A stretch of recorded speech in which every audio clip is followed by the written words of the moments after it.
जिताई जा।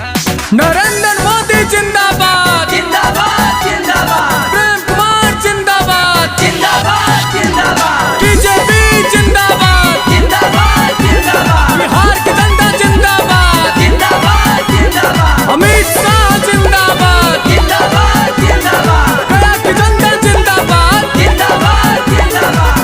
गाया में नया कोनो बाटे ना बात हो, सात बेरा मिलल बाटे रउआ लोग के साथ हो।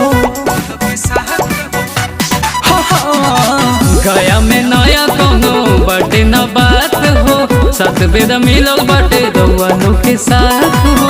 फिर NDA के बोलाई जा ऑयल चुनाव वोट पड़ी गावे गाँव फेरू प्रेम कुमार के जिताई जा। आयल चुनाव वोट पड़ी गाँव गाँव फेरू प्रेम कुमार के जिताई जा।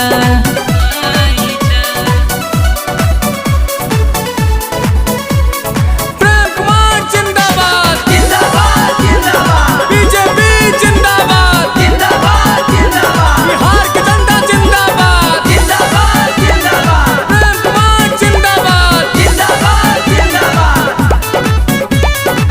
जानता बिहार हो सबके परिवार हो, जब से बड़े कृषि मंत्री किसान खुशहाल भइले हो, गरीब लोग निहाल भइले हो।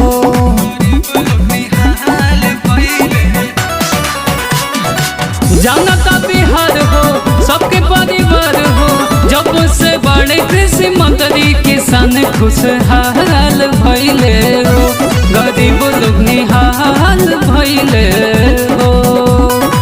चुप विरोधी के कराई जा ऑयल चुनाव वोट पड़ी गावे गाँव फेरू प्रेम कुमार के जिताई जा। आयल चुनाव वोट पड़ी गाँव गाँव फेरू प्रेम कुमार के जिताई जा। प्रेम कुमार के जिताई जा।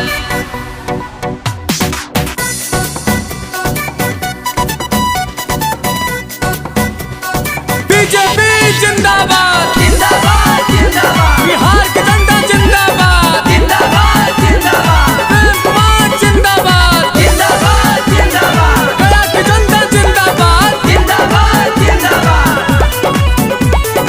सबके चहेता ऐसन नेता मिलले 100 में से के जे दिलवा पर राज करे हो, कि हमन के नाच बड़े हो।